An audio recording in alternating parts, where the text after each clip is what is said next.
And we're going to do it a little bit different tonight.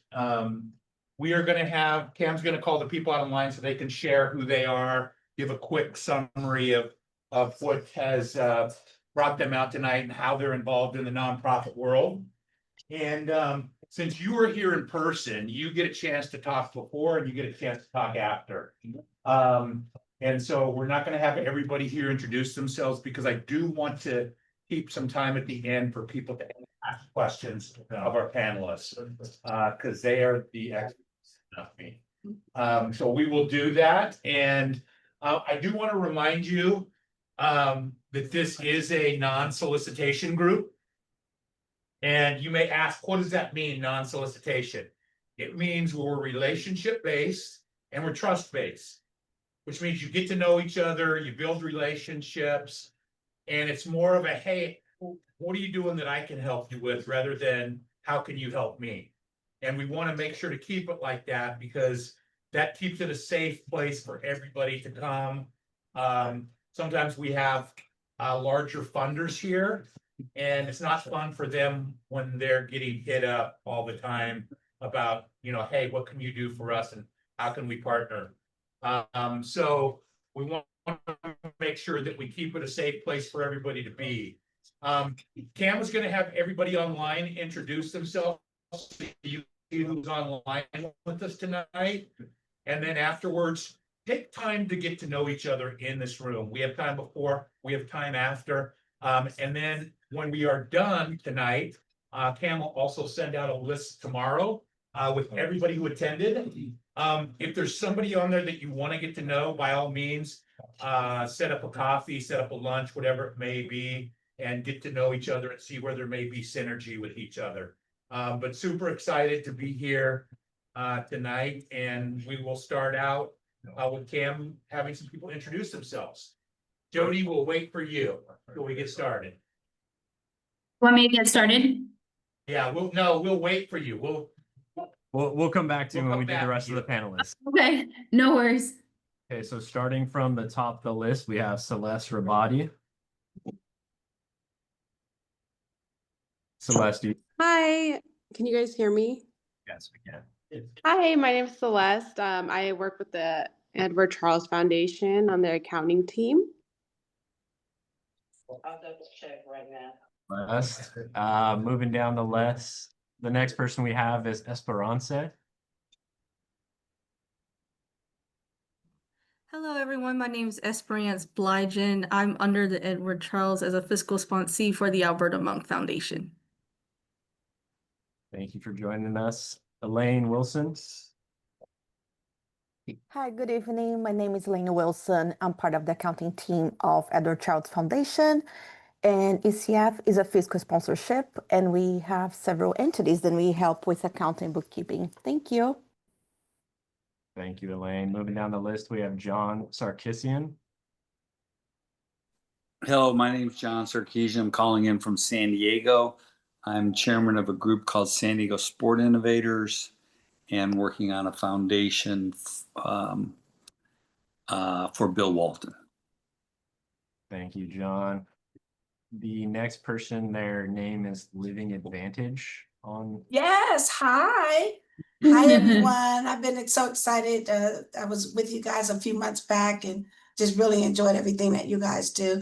We are a nonprofit organization, 30 years of supporting foster youth in the community, and we also do reentry services for system-involved youth. And just wanted to thank everybody for the opportunity, and I look forward to this evening's philanthropy event. Thank you. Amazing. Thank you for being here. Mark Allen Johnson. Yes, I'm Marcus Allen Johnson, business development branch manager at First Entertainment Credit Union. We have over 50 years of servicing the entertainment professionals in Los Angeles, and I'm happy to be here to listen to one of my favorite people in the world, Devi Jags, speak about what she knows and what she does. Thank you. Thank you so much. Morgan Chitty. Hi, everyone. My name is Morgan Chitty. I'm the development manager with the Plus Me Project.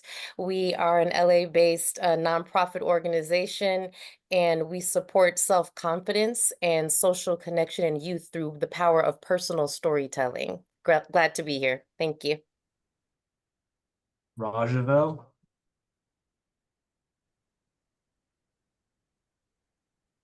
You're on mute. Are you there, Rajavel? Okay, we'll come back to Shaquanda Baker. Hello, everyone. My name is Shaquanda. I am with the Raquan Smith Foundation, and we run a project of fiscal sponsorship under the Edward Charles Foundation. Sharon Twaddell.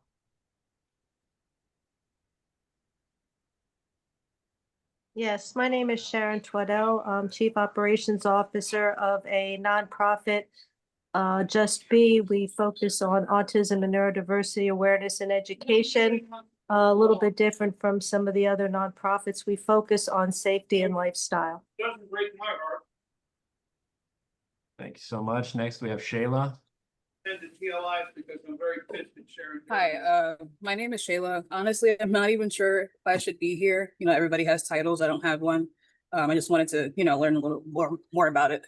Shayla, don't worry about it. You're welcome here. Absolutely. Title. Yeah, thank you for joining us, Shayla. Next, we have Sue Simone. Hello, I'm Sue Simone. I've been a nonprofit partnership consultant and worked with Kent for many years, and I'm also an end-of-life doula. Next from up, San Diego. That's all. Bye. Thank you so much. Next, we have Tatiana Holyfield.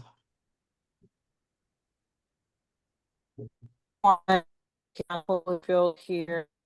I've been a marketer for the past 15, 20 years, and I just did my own here in the Hollywood Hills, and help relax.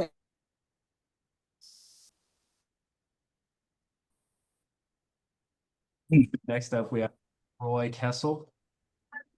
Hey, nice to see everybody. I'm Roy Kessel, founder of the Sports Philanthropy Network based in Chicago, but we work with athletes and different sports organizations all over the country. Our big annual event is called Sports Philanthropy World, which was hosted a couple of weeks ago. So happy to be here and see everyone.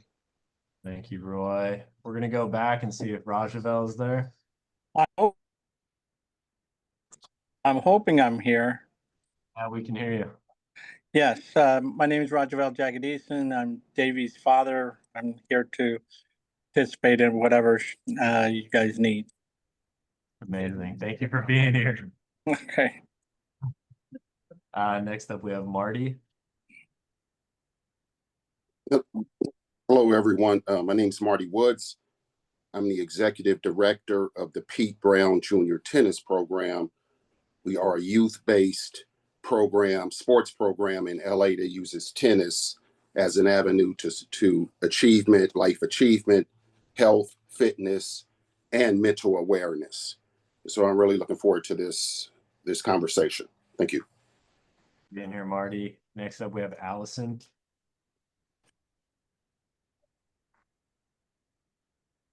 Allison, you there?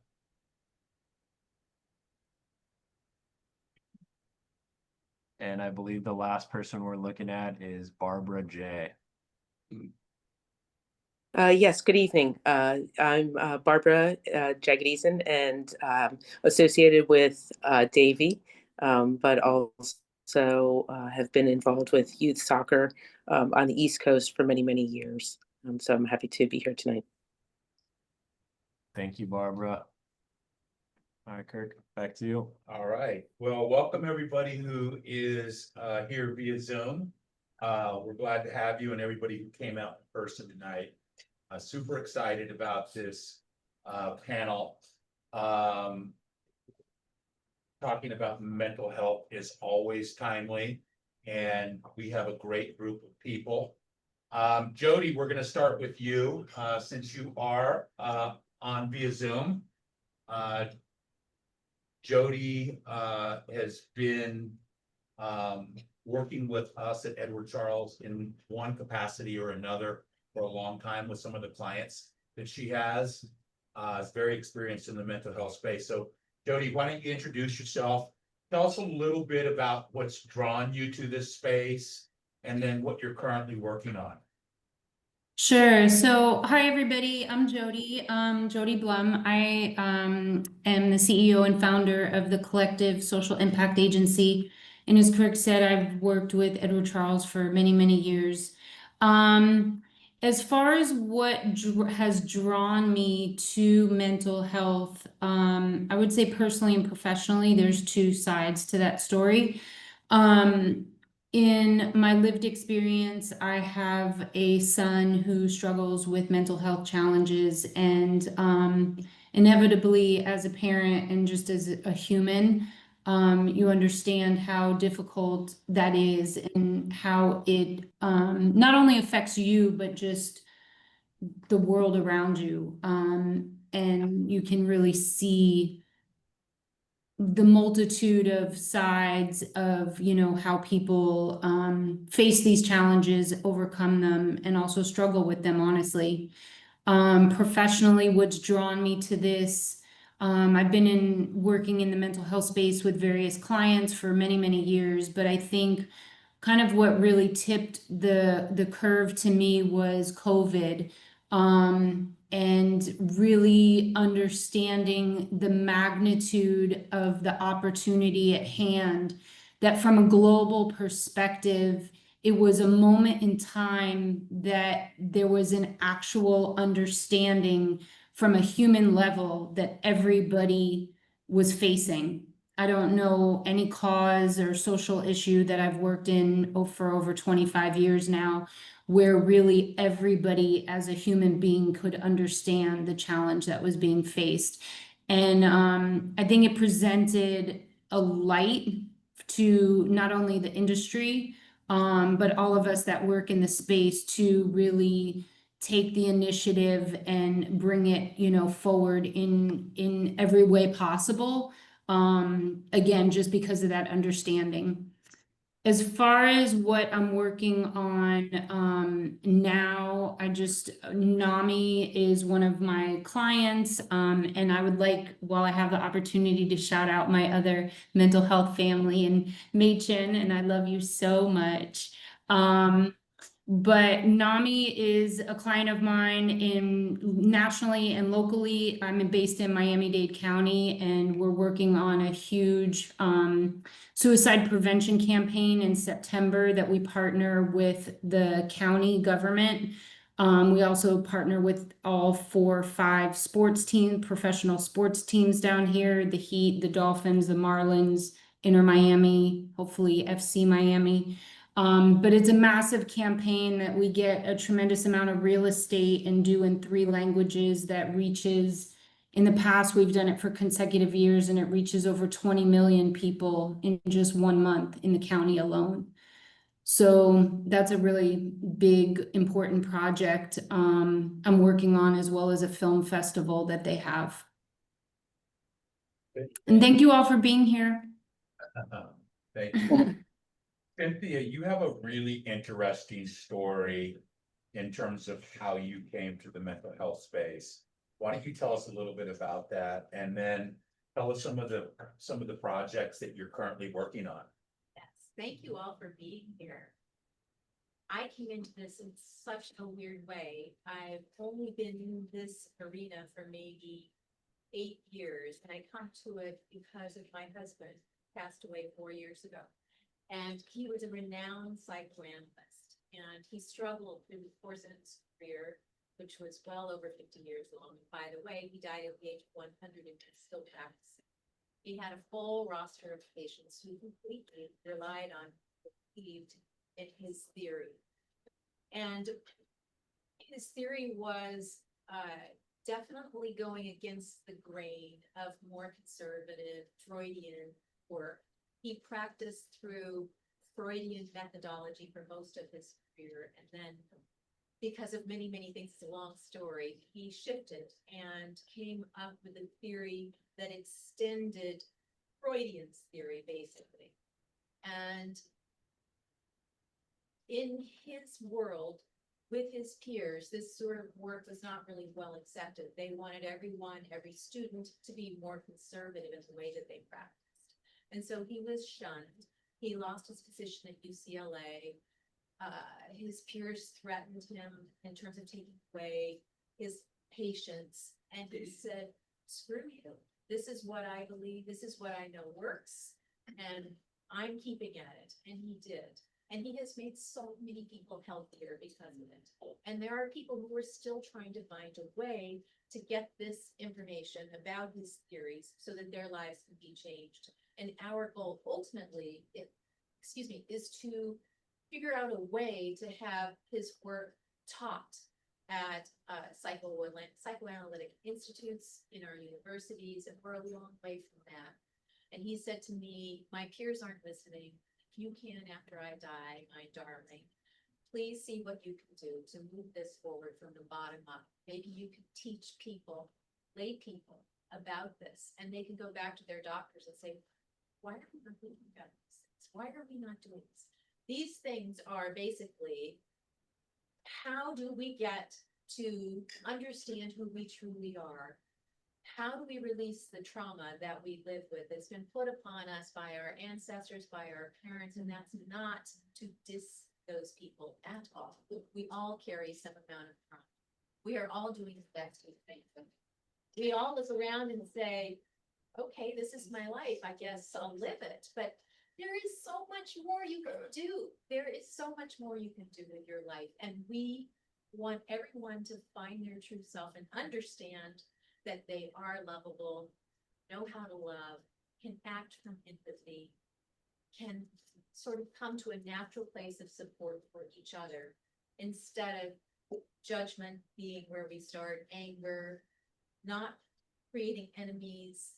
Our podcast, which is where we're doing our best to promote this, and we're doing pretty well actually, is called And Now Love, because and now we need love more than ever, and we need it for each other and for ourselves.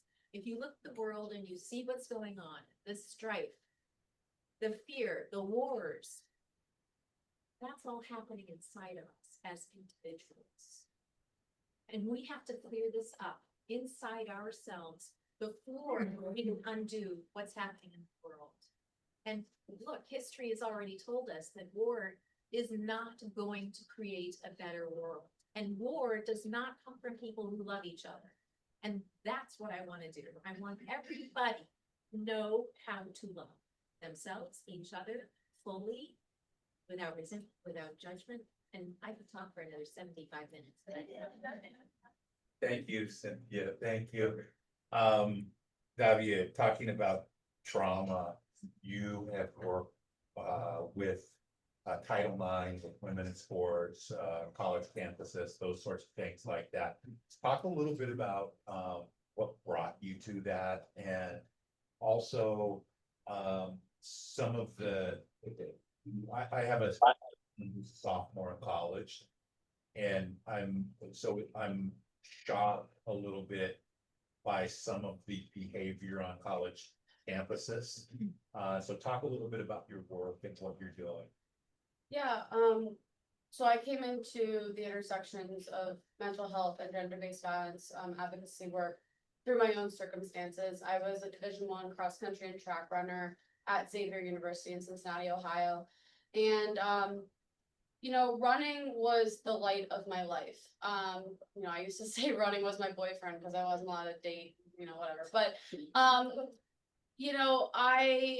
I didn't have any other identity. And this is not like an uncommon thing in the athlete world. And so when I was impacted by a series of violent events at Xavier, my running career took a downward spiral. I struggled a lot mentally, and when I started sharing my story, I was kind of surprised by the amount of other stories that were very, very similar to mine. For those of you who don't know, like Title IX is the civil rights law that protects students K through 12 and beyond to ensure that they have an education free from discrimination, sex discrimination. So that includes sexual harassment, sexual assault. But what people don't realize, it's not this like courtroom thing. Like, yes, there's hearings and stuff like that. But what it does is it's the reason that I got my college degree. When you work with the Title IX office, you are given extensions on assignments. You're able to, as an athlete, I requested that I was doing study hours in the other locations, so that I could complete my degree without the distraction of what I was impacted by. And most importantly, I was able to move to the top of the wait list in the counseling services. And I always say, with what Xavier provided me, I was actually one of the lucky ones, because there was a lot of resources despite maybe any animosity that I had towards the university during that time.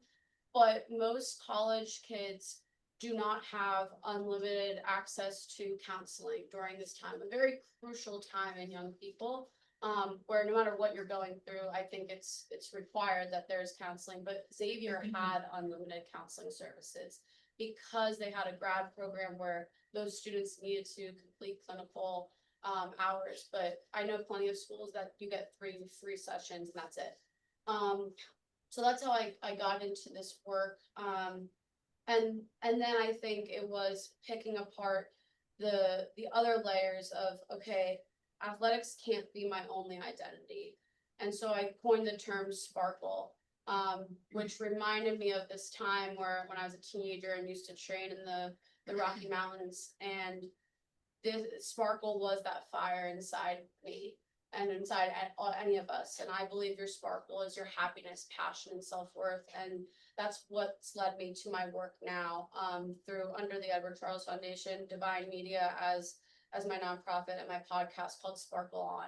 And so through the power of creativity, we elevate voices to help reclaim or discover that sparkle. And I resonate a lot with what you're saying, Cynthia, is because especially young people now more than ever, the power of expression is what's going to push the needle forward in the mental health space, because we're not able to rely on governments and law and things the way that maybe I was able to back in undergrad.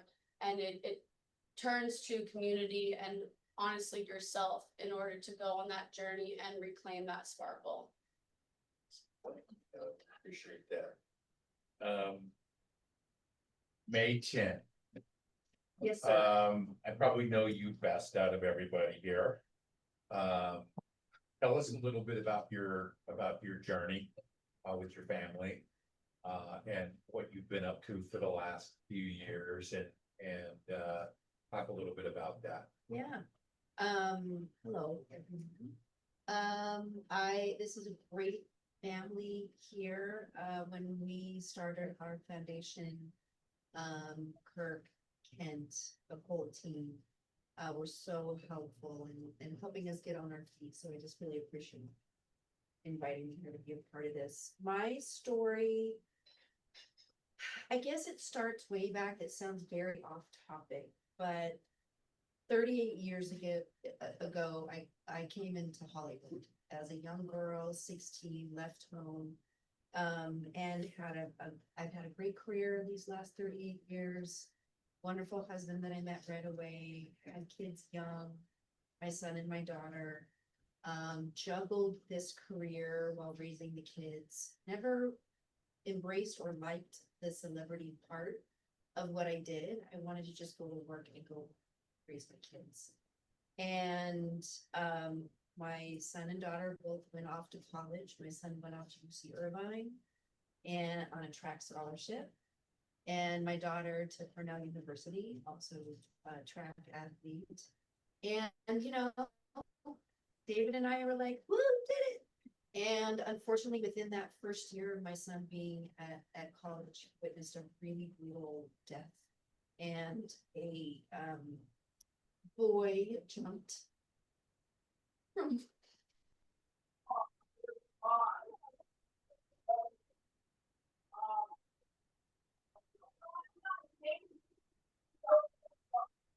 boy jumped from a building and landed right in front of my son. And my son went to his aid because he's just a good human. And it was brutal. And he kept that boy alive until the first responders got there. And then the boy didn't survive that night. And he just really had a hard time with it. And there was some counseling that happened on campus, a few sessions. But it was a trigger that unlocked a predisposition to a mental illness that we didn't know was in our family. He started exhibiting just bizarre behavior. His coach, his teammates all said something's different, something's changed. It was a lot of self-medication. He was in college. He had a lot at his fingertips. We thought, oh, this is substance use disorder, and we kind of went at it like that. But it was a long run in a psychiatric hospital, and the doctor said there's nothing in his system, and he's in psychosis. We think he has bipolar disorder. So that felt like a kick in the gut. You know, we thought we did everything we were supposed to. How did this thing show up in our family? We didn't know about it. And it's now been 15 years. We've been navigating a very broken mental health care system. And I immediately saw worth in having a platform, and all of a sudden saw, oh, I guess I can use my celebrity to do something good and to share our story and to help the next family through, because it has been so hard to navigate. And I feel like we're a family, you know, you'd think like, oh, we have all the access in the world. There's so many people that we can ask or try to find this or try to find that. But the reality was we didn't have mental health care in Screen Actors Guild insurance, one of the best insurances, no mental health care. And my son was under my policy. So everything was out of pocket. And then the Affordable Care Act, Obamacare came in and said you can't just pick and choose certain things to cover. So we got a little bit of mental health care coverage, but it's still not enough. And there aren't enough resources and treatment that is that first of all takes insurance. If they take your insurance, you're begging for 7 days, 10 days. This is a mental illness. It's going to take a long time for a brain to heal. So we decided at the 10-year mark, my son destabilized again and went into deep psychosis right in the middle of the pandemic. I'm sure that it had a lot to do with it. And so that's when we just rolled up our sleeves and wanted to do more than share our story. We started Don't Mind Me Foundation. And we as a family, my husband, my daughter, and my son, we are the founders of Don't Mind Me. We're 4 years old now. Baby's 4 years old. And we immediately, like, the first thing was sharing our story so that we can erase stigma. And then creating a scholarship fund to help people get into primary mental health care that are underfunded, underinsured. And then now we're in the works of opening our own mental health campus in Palm Springs. And their gala was phenomenal out in Palm Springs. I want to stay with you just for a minute because you talked a little bit about the challenges in terms of a broken system. So talk about a little bit about the broken system and what some of the issues are with that in terms of you've lived through it. Yeah. And then what you hope to accomplish in opening up your facility out in the desert. So, I wasn't aware of this, but I know I've been told by a lot of great experts that the mental health care treatment system really changed when Ronald Reagan was in office. And I think what I'm hoping what the goal was to change sort of the asylum model, the big psychiatric hospital model, and how there were some bad actors and there were some people that were being held against their will, but what the response was to that was, let's break it down. Let's shut all of the big hospitals down, release all of the patients, but we promise to open neighborhood clinics that will address you and your community. Well, as I'm hearing is there weren't very many clinics open. So this is when a lot of, I feel, and what I've sort of been learning is when things started to really unravel, at least in modern times. I'm sure there's been plenty of other waves of challenges. I think the stigma around mental illness is really what keeps us from going head on, head in, no pun intended, to really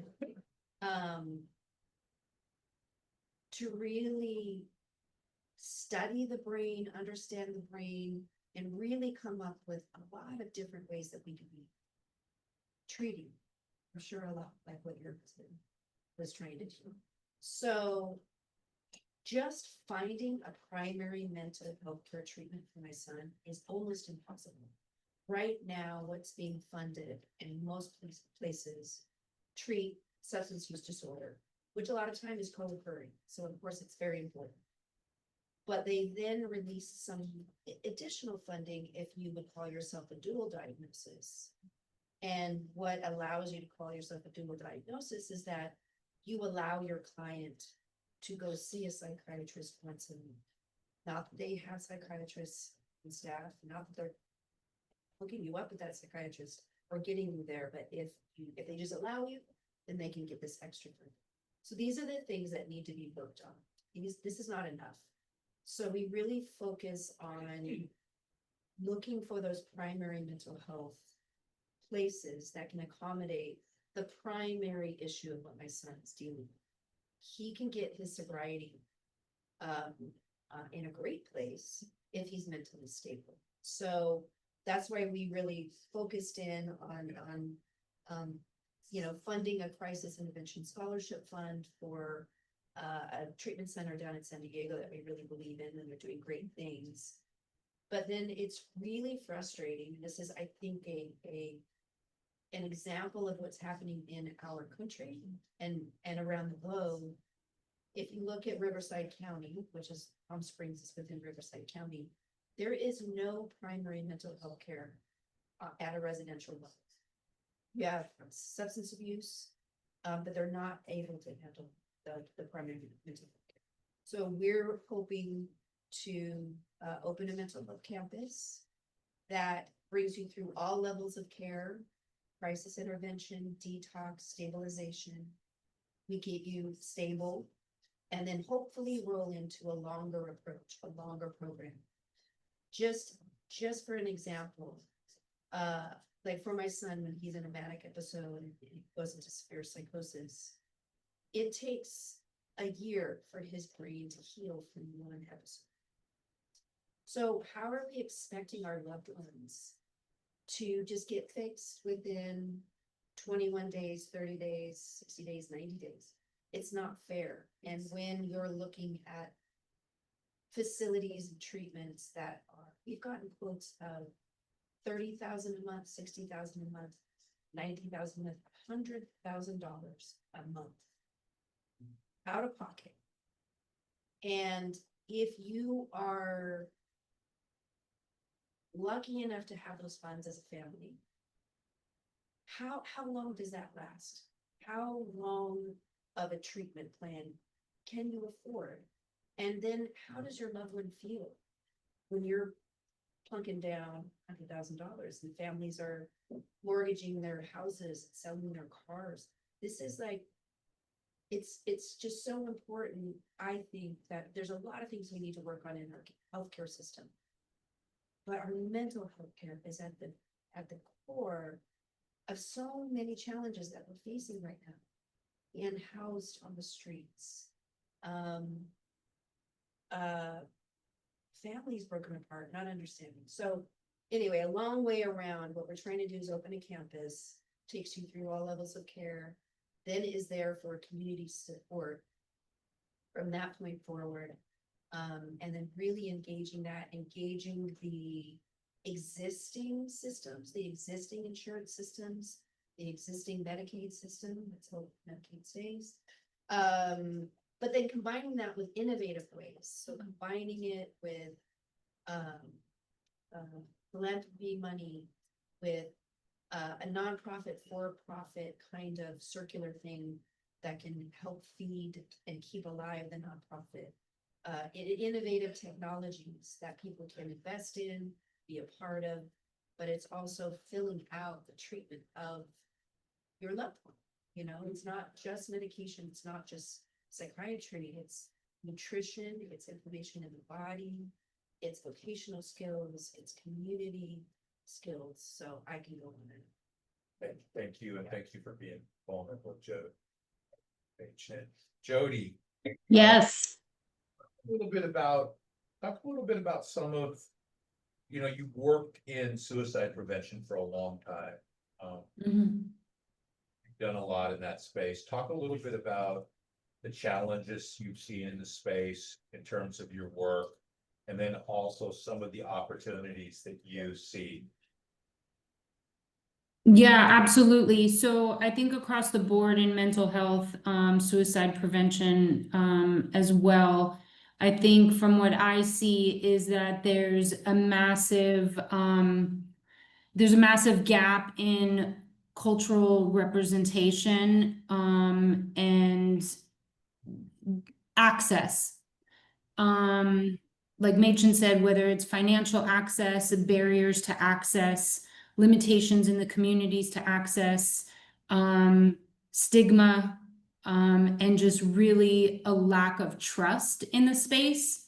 Unfortunately, there's a huge lack of diversity that creates a lot of, again, just barriers and mistrust. I think for people that are wanting help or trying to get generational, differences to help.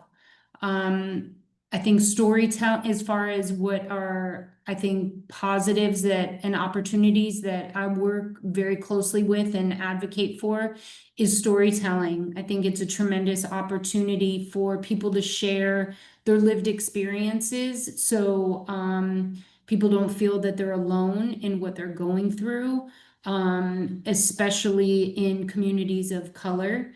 Whether it's, I work with a number of different athletes and entertainers. So for them to be able to be vulnerable and share their lived experiences that people might not know about, and create that human effect. People see them as just a human, not who they are on the court, on the field, on the stage, and see themselves in them. There's been a tremendous gain of the trust I was talking about, and people seeking help and knowing that it's okay to get help, be vulnerable, talk about things, share more things. So I would say those to me would be the biggest gaps and barriers versus opportunities. Devi and Cynthia, you are both utilizing technology, both doing podcasts, tell stories to reach people. Why don't we start with you, Devi? Tell us a little bit about how you came to decide you wanted to use podcasts, and what other technology or innovation you might be using to tell stories. Yeah, I think, for me, podcast is one of those great like content marketing tools that anyone can use from like their bedroom and things like that. It's more accessible than most things, like not everyone can get out to an event in LA like we do right now and sit here and learn about these stories. And I think when I really had to think back to kind of where this awakening began for me, like on my college campus, again, not everyone has access to college, right? I'm thinking about all the little things that helped me kind of realize how to turn my life around, whether it was my fault, not all that, like that was really important to me. And so it was through books. It was through, spoken word on YouTube. It was all these little things that when I really thought about how the origin story of Sparkle began for me, I wanted to do something. And so the podcast kind of happened. All right, just start, right?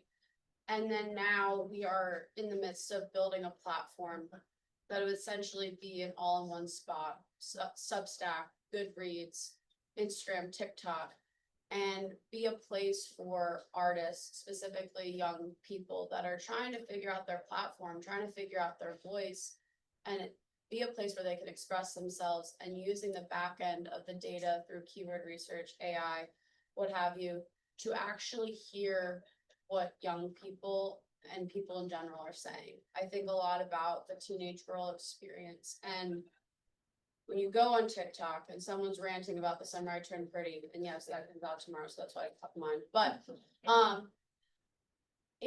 usually teenage girls are telling you what they need. We're just not listening. And so where does that connection between philanthropists and foundations happen, where they're building their artistry, they're showing you and speaking their voices, speaking their mind, but we as adults and organizations and people that care about this mental health issue have to meet kids where they are. And that, I believe, through the power of creativity is where we move that needle. And so it's understanding that, when you go on Instagram, metrics of success are based on vanity things like likes and shares and stuff like that. They're not based in this really important thing that I think a lot of us forget sometimes, is what happens when you shake someone's hand. It's that real human connection. And so combining that with the digital spaces to allow for that to someone get offline and be able to kind of create that domino effect in their own life is vital now more than ever, because the pandemic's come up multiple times, and the way that specifically young people have suffered and are still suffering, by the way, from that. And I think it's important for young people to craft their expression. And so I think that's kind of the direction of where a lot of initiatives will be. I mean, one of the first things that you learn in domestic violence training, is that you can't tell someone to leave. You have to empower them with the tools to be able to leave. I think that's applicable for literally most things in life. And I kind of use that as like my North Star for all of my advocacy work, because it is really, really important that you can lecture, you can put programs in place all day long, but if that person doesn't feel like they have the autonomy and strength to do it themselves, then change is not going to be possible for them. And I do think that is possible. It's just knowing that they have the ability to do it. Cynthia, same question. I mean, you guys are using podcasts, you've got some traction. Interior designer to podcaster. Right, so you've definitely made a leap in terms of moving into the world you're in, and then also using technology to further your husband's work. Talk a little bit about that. Yes, thank you. Well, I am passionate about my day job, which is interior design. I've been doing that for well over 40 years, and never in my wildest dreams did I think that I'd end up doing what I'm doing based on my husband's work. And when it was posed to me by some individuals who had been working with us while my husband was still alive, we were trying to promote this work. They said, I don't do it for away. I mean, that's not possible. How could this ever happen? And we talked about it. I thought about it. I sat with it for maybe 6 months. I knew what my husband had been working on was one of the most important things I'd ever heard of. And I said, can I not do this? Can I deny him this opportunity to have his work known? Can I deny the people who would be listening to this moment to learn about it? And I decided I couldn't. And so we dove in. We have been speaking with experts in the field of psychology, people who specifically practice with his methodology. We speak to other individuals who offer a small amount of encouragement just based on the way they've lived their lives, the things that were presented to them that were often difficult, scary, intense, that they had to overcome, and the amazingly good things they did with their lives. And we do that in the hopes that people will say, wow, I don't have to keep living this. Let me figure out what I can do to create a better life for myself. And if I can create this better life for myself, I cannot help but exude that. I cannot help but lift others up. Those people are, I know it sounds really corny, but it's to me a science. And I so want to share with you the sort of the technology behind it, but it's a Thank you. Thank you. Jodie, you've been in the space for a very long time and you're very good at collaboration. We know in the space not much gets done alone. But generally we partner with people, we collaborate with people. Talk a little bit about how you choose to collaborate with people, and you know, how you gain the trust of the people that you're working with. I think that's a great question. I would say in the long career I've been fortunate enough to have, mental health to me is one of the most collaborative verticals in social causes that I've ever been a part of. I'm an active partner of a couple big coalitions that you see everybody really working hand in hand together, you know, researching together, doing white papers together, doing campaigns together. It's pretty phenomenal, in my experience, my personal experience, professional experience. So I find this a pretty advantageous space to approach collaborations from a really unique way. I think organizations and the space that I come from is, you know, working with high profile individuals. So being able to leverage and harness the power of their voices, and like I was saying, storytelling really is a win-win for organizations, for companies that have massive platforms and really want to be involved in this space, whether it's altruistically or financially. For me, the bottom line is about normalizing and destigmatizing conversations across the board. So however we get to that goal authentically with the voices that we're using is really what my priority is. But collaboration is essential in this work, especially, you know, from whether it's funding or again, maximizing awareness.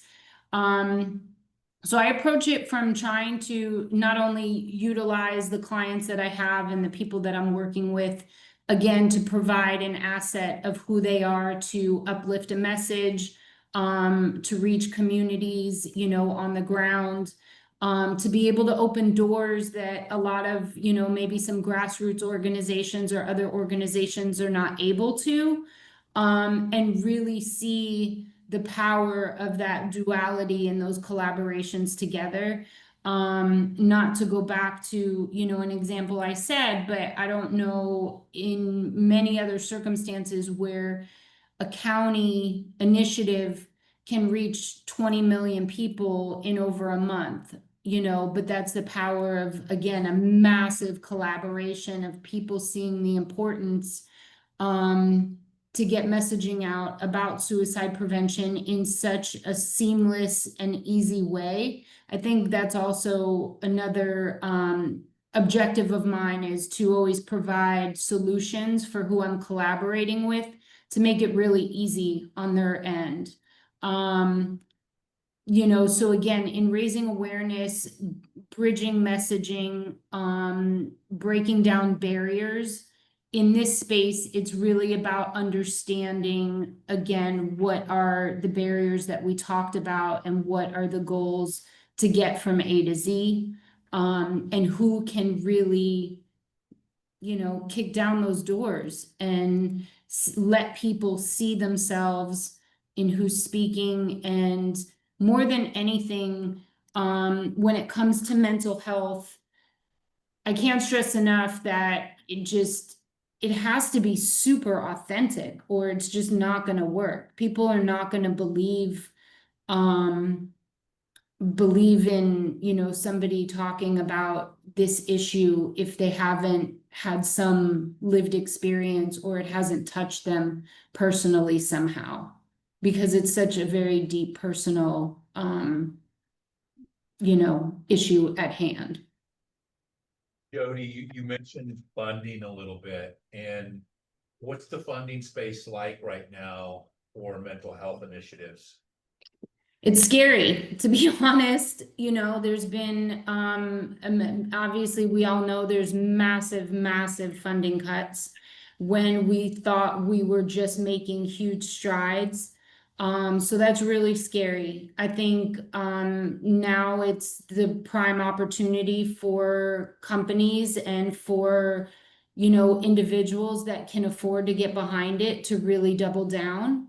But I think the federal funding cuts and local, state and local funding cuts are going to be unfortunately very damaging to services on the ground, to the unhoused, to treatment facilities. Not to be negative or pessimistic, but it is what it is. And I think we also need to utilize our talents in this, in the space as professionals to really get creative and find other solutions, find those collaborations and partnerships, and really find unique ways to tap into financial streams that really have not been bridged in this space.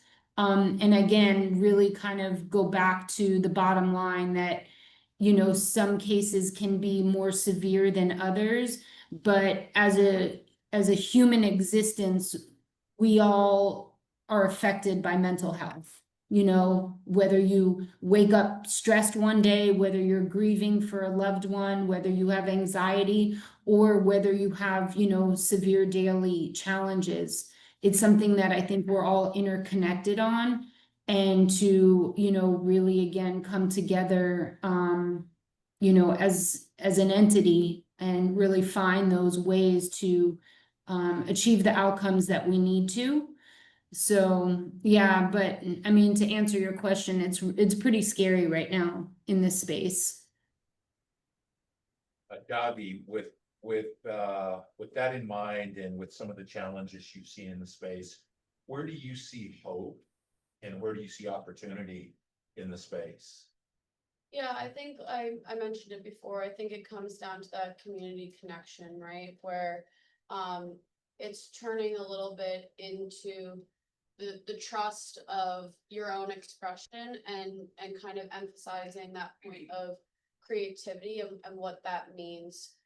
I think when I think about my own mental health journey, right, it's the mentors, it's the teachers, it's schools, it's coaches that were able to get me back on that track to graduate and to be able to do the things that I can do now.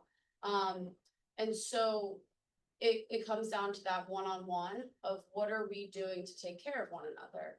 What are we doing to inspire one another to kind of actually listen to someone when they're talking and maybe even point out a strength that that person has that they don't see in themselves? Because when you are in those dark moments, when you are struggling from like substance abuse and things like that, you can't see that stuff. And so it really is important to have friends and family, and then how we create those spaces, whether it's in the workplace, whether it's in our social settings and things like that, that you are supported, and that you're not alone. Because I think that was the hardest time of my life, was thinking that I was alone in the things that I was going through. And through the power of storytelling, you quickly learn that you're not, and then it is like that light at the end of the tunnel. And that's why it's scary now more than ever with these funding cuts, because those were for a lot of people that light at the end of the tunnel. And it becomes our responsibility as individuals, whether you're in the grocery store or coffee shop, to be that light for someone else. You talked a little bit about layering technology. I'm not on TikTok, but how are you using those platforms to reach like younger girls, younger women in terms of conversation that you want to have? Yeah, I love this question because I don't think we're ever too old to embrace our inner child. I haven't grown out of it, so here I still am. But I think it is from a creative process standpoint, and I do believe everyone is an artist. It's fostering that child. It's taking care of that child and what you loved, and thinking about that. I do a daily practice, morning pages, if anyone follows the Artist Way. But specifically as it relates to a platform like TikTok or any other social media where young people are, a lot of it is pop culture, and analyzing how pop culture is really just a tool that a lot of people use to be able to speak about their life, whether it's fashion, whether it's music, whether it is the summer I turned pretty. I'm not going to stop talking about it. That is how to speak the same language as young people. I'm not saying like a bunch of adults should pretend that they're teenagers, because that invalidates maybe like a young person's experience in the current day and age. But it is actually paying attention to it and maybe understanding why a young person is drawn to certain narratives. And that's kind of where this platform that we are building will be able to kind of reveal that, right? I think that's that's essentially where everyone starts to craft their own narrative and what resonates for them, and kind of create your own style, if you will. Thank you. Cynthia, in the short time that you've been here and I've gotten to know you tonight, you're a very positive person. Where do you see opportunities for the work that you're doing? Thank you. That's what we want to have happen, of course, is for everyone to feel truly positive about their own existence. And that is, again, the way we'll lift each other up. And I do see it happening via the podcast, in that we are able to talk to people, as I said earlier, who have done something to change their lives. And I find that those people are instilling courage in the rest of us. And they're showing us that there is an opportunity. You are not stuck. You can look at yourself. You can start to think about yourself as a good person, as someone who starts with a base of love. And really, the most positive thing that we can do for ourselves and for each other is recognize that we come from love. And wherever that comes from, whether it's a connection to the divine, the universe, that is the most pure thing we have and we own.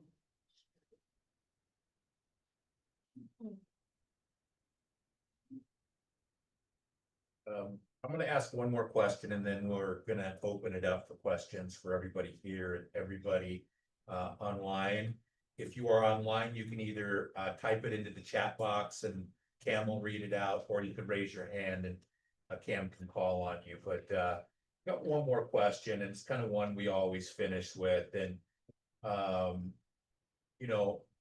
do you? We'll start with you, Jodie. How do you personally measure success in the work that you're doing?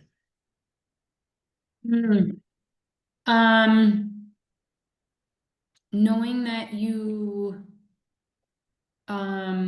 got through to somebody to let them know, even though they're not okay right now, that there's hope and that there's help, and that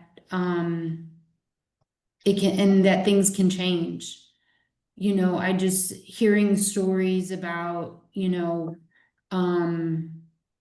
seeing themselves in someone else, or just somebody being kind enough on a daily basis, is everything. Just knowing that you had some small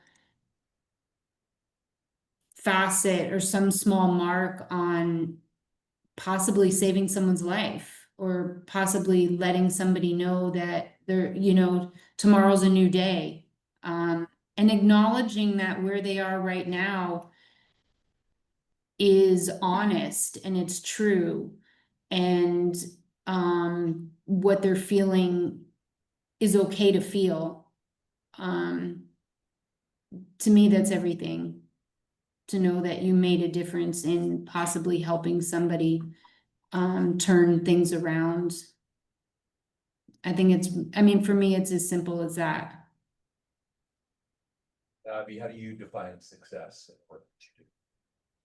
One of the groups that came to my undergrad was called Speak Like a Girl, and it was a spoken word poetry show that I think at 19, it was like a situation where I didn't tell anyone what I was going through, all that. And those girls came up on stage and they described a situation that I exactly resonated with. And it was that moment I went back to my dorm room and I emailed them. And I said, I was like, if I can't ever get the courage to speak like you guys, I hope that I can see more people like you. Within a few months, I was able to, use my voice and fall in love with storytelling and writing and things like that. So I accomplished that one goal of, well, that I was going to be that person that could be that for someone else. Now, I forget that a lot of times, by the way. But I think now it's just multiplying it. It's just how to create that chain reaction of making sure you are someone that can be that person that sends them in the direction of where they need to go. And just keep building upon that and that compounding effect. But it starts with making that goal of helping one person be their light. Cynthia, it's really powerful that you decided that you were going to continue the work of your husband. What would put a smile on his face? Really, I have so many moments where I say to him, where are you? But I'm only here because of him. And this is exactly what we would want. I mean, just have these tears running down his face. And I'm here as a strong woman. I am not here because my husband told me to do this. I am here because of his work, of what he learned. And I cannot be here without having gone through that process myself. I only speak to this because of my own life experience. And my goal is like yours. If I affect one person, that is huge. That person is then going to affect other people. And the dream is that entire communities will be affected. Tell everybody the name of the podcast. Now, love. And we're on all the typical platforms. Mädchen, same question, like how do you define success? What does that look like for you in the next 3, 5, 10 years? Well, the problem with going last is that everybody takes what you're gonna say. But what I do love, and I love you, Jodie. She really helped our foundation at the beginning stages too. This is a beautiful human that is great at her job, but she's got a really big heart. But I think what I love hearing is that we all know how important it is to just help one person. And I know, it could come off a little cliche, but when I was told that my son had bipolar disorder, it really did literally feel like a kick in the gut. And this is 2011. And my husband and I had a moment of mourning the loss of what we thought our son's future was going to look like. And at the time, there wasn't a lot of social media at the time. I literally just Googled successful people with bipolar because I wanted to know, are there people out there living with it? What does that look like? I felt very uneducated, and I was. And I got to see all these beautiful humans that lived or are living with bipolar disorder. So I think really, I've counseled a lot of families and a lot of individuals that are dealing with, they're struggling or they're dealing with a new diagnosis. And it really is that glimmer of hope. It's the sparkle, it's the glimmer of hope. I needed that. I needed hope. So when I saw these people living with this diagnosis, that was my little light at the end of the tunnel. I knew we had a long way to get through because my son has almost lost his life a few times. They've had a full SWAT team around our house that I've had to put myself in front of my son because of people not understanding what mental illness is. When you see my son, you would never know how sick he gets. So it's affecting one person that becomes the hope. And it takes a village, and it's letting families know we have to do this together. The families have to get just as educated as the individuals of the diagnosis. I see so many families break apart. You lose people to the streets, but marriages break apart, families break apart. Everybody needs to get educated so that we can do this together. And so by doing that, by educating everyone, by creating that hope, then I'll know that I can succeed. We're gonna open it up for questions. Cam, I know we have some questions that have come in online. We'll start with a question, if anybody has a question in here, for any of the panelists. Yes, sir. I have a question for each of you. We can go rapid fire if you want. We'll start with Mädchen so she doesn't have to be last. Thank you. What's more important to you? Work to be happy or work to be positive? Work to be positive. See? Online there? Jodie? Oh, I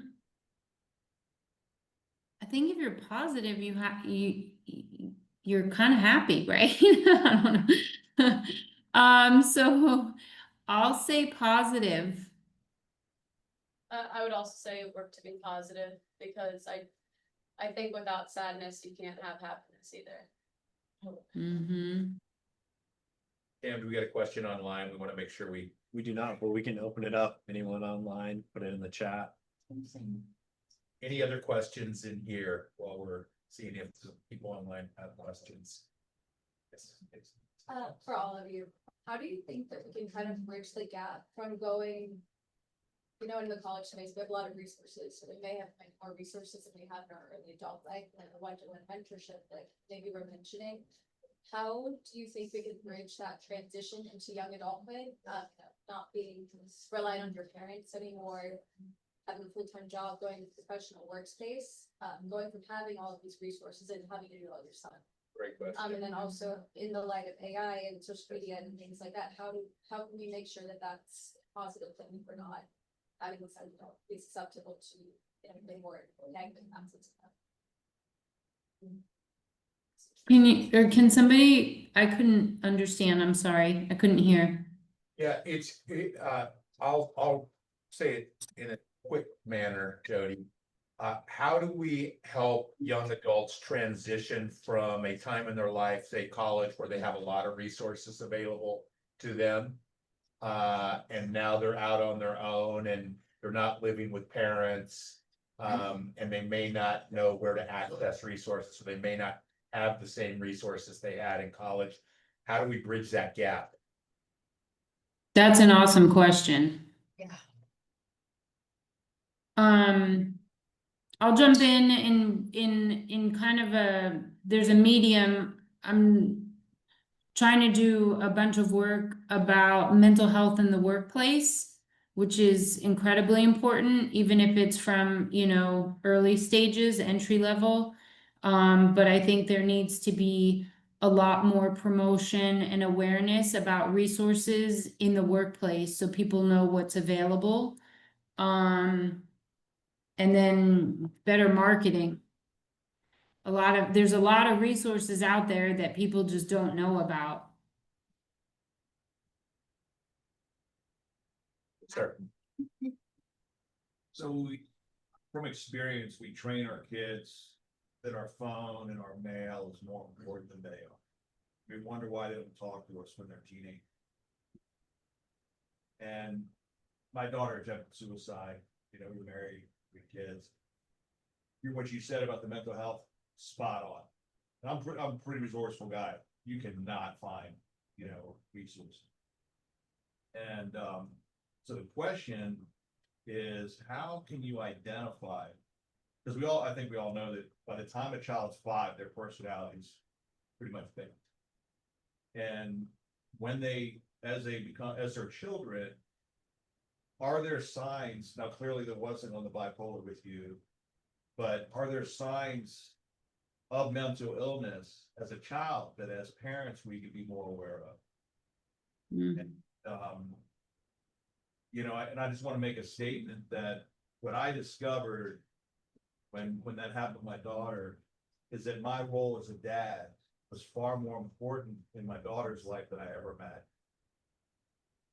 And this guy gave me a book called Strong Fathers, Strong Daughters, changed my life. Meg Meeker, counseled girls for 30 years. I think that needs to get out too. That men need to know, and got a lot of young people here that don't even have any kids. I don't know if they're talking about having kids, but it's so important for the man to be a dad, take your daughter out on dates by herself, stuff like that. But anyhow, but is there a way? Because we had no idea. And actually, we just assumed, I assumed that she was strong, she was being bullied by these girls. She is strong. She's doing great today. She's all good, married. But during this time, she was going to show them, I'm going to kill me, And we had no idea. Shot that, So one of the things I'll say is because I think I've talked to a lot of parents that have had young people either have suicide attempts or things like that. And one of the things that I've noticed as a common factor, okay, first off, most young people don't want to read another resource website. They're not going to do it. They don't want to call a hotline. They're all, mind you, that doesn't make, this is all necessary programming that needs to exist. It needs to be out there. Again, it's not always enough. And then the other thing is that for how important it is still to have campaigns with high profile and celebrity people, it gets that conversation going. So that is a second phase that needs to happen, but young people, especially in this day and age with the digital landscape, want to be seen. Everyone wants to be seen. What does that mean? So when a young person is struggling and they don't know where to turn, right? It's usually maybe not even the parents. It's usually because they have one person in their life that really, really, really matters that is not seeing them, or that is suppressing that sparkle. I remember, and it sounds crazy because we all needed this movement to happen, but I remember all of the women on my college campus feeling the most unseen they ever had when Me Too broke out, when that article dropped. Because no one knew how to scramble for the resources to support the situation that many individuals were in, that was kind of like what was happening in Hollywood, but not really. And then you have this institution, you have this power structure between the institution and students And so I think parents also put a lot of pressure on themselves. And that's not fair. And you know, sometimes it is or whatever, but my thing is like, I think if I were a parent and I have a lot of, you know, younger cousins and things like that, is I usually try to dig for what relationship in their life at that time is their entire, you know, orbit, that they feel like they can't be seen, and how do we support young people to feel that? And it kind of goes back to your question, is we have these timelines, right? Of, oh, we graduate college, we'd have figured out. Whether if you're a supervisor in the workplace, it comes down to remembering what that phase of life is like, and empathizing with that. And I don't know if there's enough awareness around what empathy truly means in those very isolated moments, like a father-daughter relationship where you're taking them out for coffee and trying to understand what their story is. And that's the most important thing. You don't have to understand them. You just have to empathize with them. And as sometimes I get frustrated with my boyfriend, I get frustrated with my dad, is they're trying to understand things, they're trying to fix things. I don't want them to fix things. I just want them to listen. Sorry, Tom. And I'll just, I'll just speak as a parent. I think there's two important things. I think it's really similar to what you're saying. And it's, I think, being vulnerable, leaving vulnerable. So you're sitting around the dinner table, hopefully you've made them put their phone away and you're sitting around the table. But I think if we open up and say, man, I really struggled today. You know, this came up and that came up. And if you are vulnerable yourself, I think that then just opens the conversation for hopefully for them to start to share. Oh yeah, I had a hard time today too. I think that's one thing that I've learned through our experience is the more that, you know, the more I tell my son, man, I had a really horrible therapy session. You know, it really brought up all this stuff from my childhood with my mom and whatever. And then he ends up sharing something, and then we kind of check in with each other without it being too like, hey, are you okay? It's just I'm not okay. How are you doing? I think that's important. And I think the other thing is when they're not okay, it's okay for you not to know the answer. And what you can say is, I'm really sorry that you're struggling with that. That must be really hard. I don't totally know the answer right now, but I'm going to figure it out with you. Because I think as parents, we want to fix it. And we want them to just be better. Dear God, please be better. But I think just being open, saying, I don't have the answer right now, but let's try to figure it out. I think those are two approaches that you could apply as parents that I learned. One more question and then we'll wrap it up. We're a little bit over time, but one more question. Yeah, thank you. Thank you to all of the panelists. I think everything that you all said was extremely helpful, enlightening, inspiring. My question is maybe a 1-2-part question, but it's for anyone.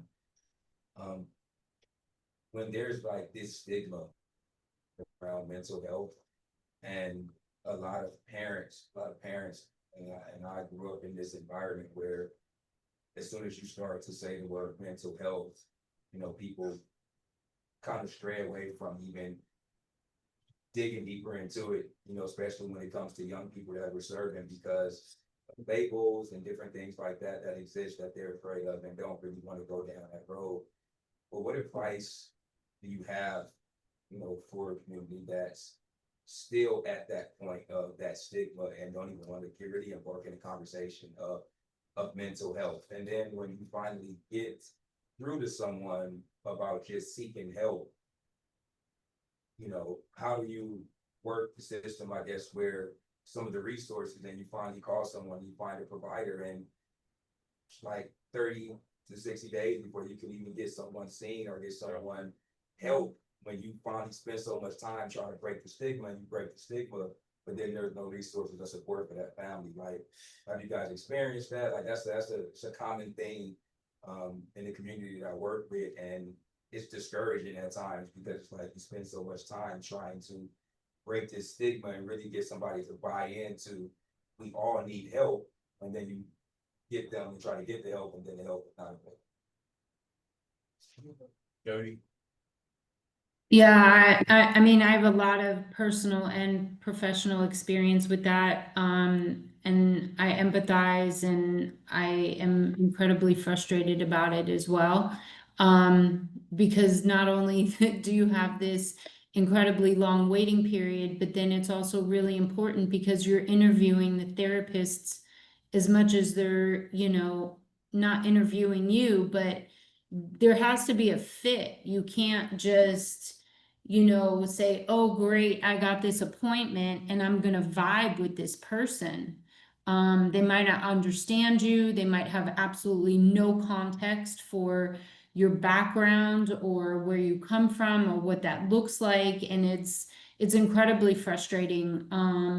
I've dealt with that with my son over and over, where he doesn't like the person, and then we're back at square one, and like we're months and months down the road and he's in crisis. Unfortunately, I don't have an answer, but what I can say is that it's just standing behind either like yourself and making sure you stay accountable to yourself to not give up in that process, and try and, obviously acquiesce as many resources as possible, and have like plan A, B, C, and D working in conjunction. But if it's somebody else that you love or you care about or you work with or whatever that is, to make sure that there's a level set of expectations, that the first person you meet might not be your match, or it might be great, but there has to be, I would say, an expectation of the roadmap and those milestones to get to, some relief or some, opportunity to be able to discuss what they're struggling with and what they're going through. And in the meantime, have crisis support on lock. Crisis text line is great. I highly advocate for, that is a backup. If somebody really needs to talk to somebody right away, there's peer-to-peer, which is incredibly valuable. NAMI has peer-to-peer. I highly recommend that. They have chapters in like every county, every city. I think they have like 800 affiliates across the country. So finding somebody that is, that is relatable is incredibly important until you get to an actual professional that can really start building that toolbox. That would be my, yeah. Add to Yeah, that. absolutely. So I was gonna mention the same thing. If anybody's in crisis text line 988. NAMI is a great resource to find your local support, and if there's somebody not right there, they'll connect you. Another one is Mental Health Coalition. They have a great resource page, and you can find so many different websites and resources for different cultures, and there's so many different, all different, a great catalog there. I speak from experience on both a very light religious side of our family, and my husband is Black and Spanish, so our kids are mixed. So I deal with, when my son was going through what we're going through, and their doctors are asking, is there anything in your family, any mental illness? And I was asking my mom, so my dad passed away already, and she was like, I can't think of anything. And a few years later, I was helping them move, and we're looking at some paintings, and she said, "Oh, that's painted by my Aunt Emily, and that's painted by my Aunt Lorraine." My Aunt Lorraine was a better painter, but I didn't really know her, and I said, "Why not?" And she said, "Oh, she lived her entire life in a mental institution." I was like, and then I've got my husband. He's a PK. He's a preacher's kid. He's in the Black community. He had a prison warden. She was the head of corrections for all of Albuquerque. And in that community, you don't seek out help. Because in fear of all of the history, which I know you're very aware of, but being institutionalized, so it's very hard. A lot of times they lean on religion and sometimes they need more clinical services than they're willing to sort of seek out of fear. That's understandable. A lot of times for us, we've looked at all of the clinical services that we're trying to find to head off the crisis, but when we're in crisis, the emergency room, and they are able to immediately see, okay, this young man's in crisis. They put him under a 5150 hold so he can be safe for 72 hours to give us a little bit of time to figure out what's next. As you scramble to find more things. So I would say, unfortunately, we need to lean on that because there's just a lot of, just lack of treatment, lack of prevention. But those are kind of the hacks we've experienced. Thank you so much, our panelists. Thank you for everybody coming out. Podcast, Sparkle with Jags. the Sparkle, and then one more time with the podcast.